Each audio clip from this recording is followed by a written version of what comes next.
Yang berikutnya, penguasaan lidah adalah berhati-hati dalam mengadakan komitmen. Amsal 6 ayat 2, jikalau engkau terjerat dalam perkataan mulutmu, tertangkap dalam perkataan mulutmu. Jadi ada waktu di mana kita salah ngomong sehingga terjerat dalam perkataan mulut kita. Biar kita lebih berhati-hati. Karena mulut kita lah yang menyebabkan kita berdosa dengan memberikan janji-janji ataupun sumpah-sumpah dan komitmen-komitmen yang kemudian hari tidak kita tepati. Pengkhotbah 5 ayat 1-6 memperingatkan kita, jangan bernazar tapi tidak menepatinya. Biar saya bacakan. Pengkhotbah 5 ayat 1-6. Janganlah terburu-buru dengan mulutmu, dan janganlah hatimu lekas-lekas mengeluarkan perkataan di hadapan Allah. Karena Allah ada di sorga dan engkau di bumi. Oleh sebab itu biarlah perkataanmu sedikit. Karena sebagaimana mimpi disebabkan oleh banyak kesibukan, demikian pula percakapan bodoh disebabkan oleh banyak perkataan. Kalau engkau bernazar kepada Allah, janganlah menunda-nunda menepatinya. Karena ia tidak senang kepada orang-orang bodoh. Tepatilah nazarmu. Lebih baik engkau tidak bernazar daripada bernazar dan tidak menepatinya. Janganlah mulutmu membawa engkau dalam dosa. Jangan berkata di hadapan utusan Allah engkau hilaf. Apakah perlu Allah menjadi murka atas ucapan-ucapanmu dan merusakkan pekerjaan tanganmu? Jadi bagi kita yang sudah terlanjur mengadakan komitmen, saudara penuhi komitmen itu. Karena Mazmur 15 ayat 4 berkata, siapakah orang yang bisa diam di gunung Tuhan yang kudus? Yakni mereka yang berpegang pada sumpah walaupun rugi. Amin, saudara. Penguasaan lidah berikutnya, ilustrasi-ilustrasi yang bersih. Kita tidak boleh memakai ilustrasi yang kotor, karena apa yang kita katakan akan tergambar dalam pikiran seseorang. Jadi selalu hindari kesaksian tentang dosa masa lalu, atau mengemukakan pribadi seseorang. Karena yang dilihat orang adalah kecemaran dosa. Efesus 5 ayat 12 tadi sudah saya sebutkan. Sebab menyebutkan saja pun apa yang dibuat mereka di tempat tersembunyi telah memalukan. Perkataan kita adalah benih, kelak menghasilkan buah. Amsal 12 ayat 14 dikatakan, setiap orang dikenyangkan dengan kebaikan oleh karena buah perkataannya. Hidup kita. Amin.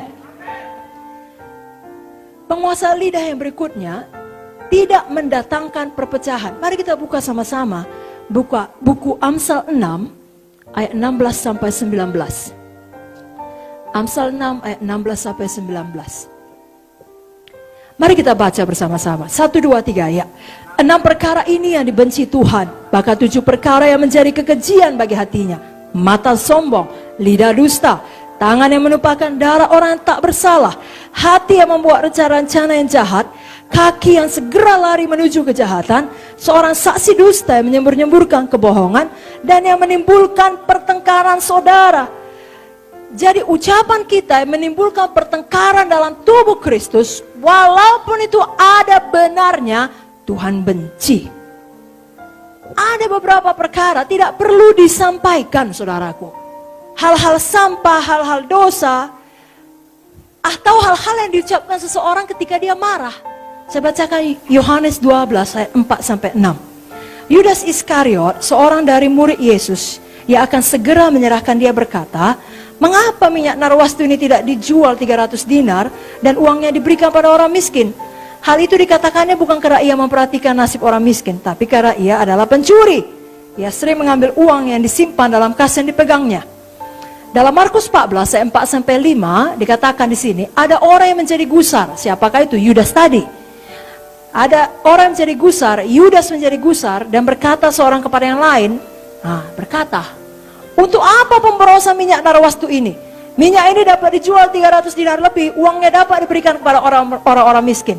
Lalu mereka memarahi perempuan itu. Tadinya nggak hanya ada persoalan, mungkin nggak tahu pemurid-murid. Mungkin mereka sibuk makan, atau mungkin mereka menganggap ya boleh-boleh aja, silakan urapi. Tapi dipanas-panasi oleh Yudas, terjadi pertengkaran saudara. Mereka memarahi perempuan itu. Kerusakan terbesar yang dibuat setan adalah dengan mulutnya. Kenapa? Karena memang cuma itu yang dimilikinya.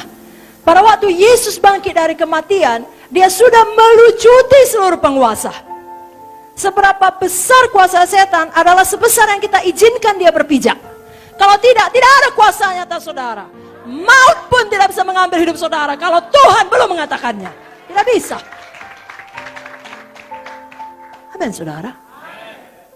Jadi satu-satunya yang bisa dibuat setan ngomong, menjilat, berbohong, memecah, mendakwa, menuduh dalam hati kita. Masih diingat Tuhan dosamu itu. Nah, kan begitu. Gak layak kau menerima berkat. Menuduh saudara. Jangan dengar saudaraku. Dan jangan jadi seperti dia. Wahyu 12 ayat 10. Aku mendengar suara nyaring di sorga berkata, sekarang telah tiba keselamatan dan kuasa dan pemerintahan Allah kita. Kuasanya yang diurapinya. Karena telah dilemparkannya pendakwa. Yang mendakwa mereka siang malam. Itu cuma kerja setan. Mendakwa, menghakimi, mengkritik. Kebanyakan dosa memang dilakukan dengan lidah kita. Ingat Matius 7 ayat 1-2. Jangan menghakimi supaya kamu tidak dihakimi. Karena dengan penghakiman yang kamu pakai untuk menghakimi, kamu pun akan dihakimi. Ukuran yang kamu pakai untuk mengukur akan diukurkan kepadamu. Selalu murah hati, sama seperti Bapa murah hati. Jangan hakimi orang lain. Maka ukuran demikian akan diberlakukan kepada kita.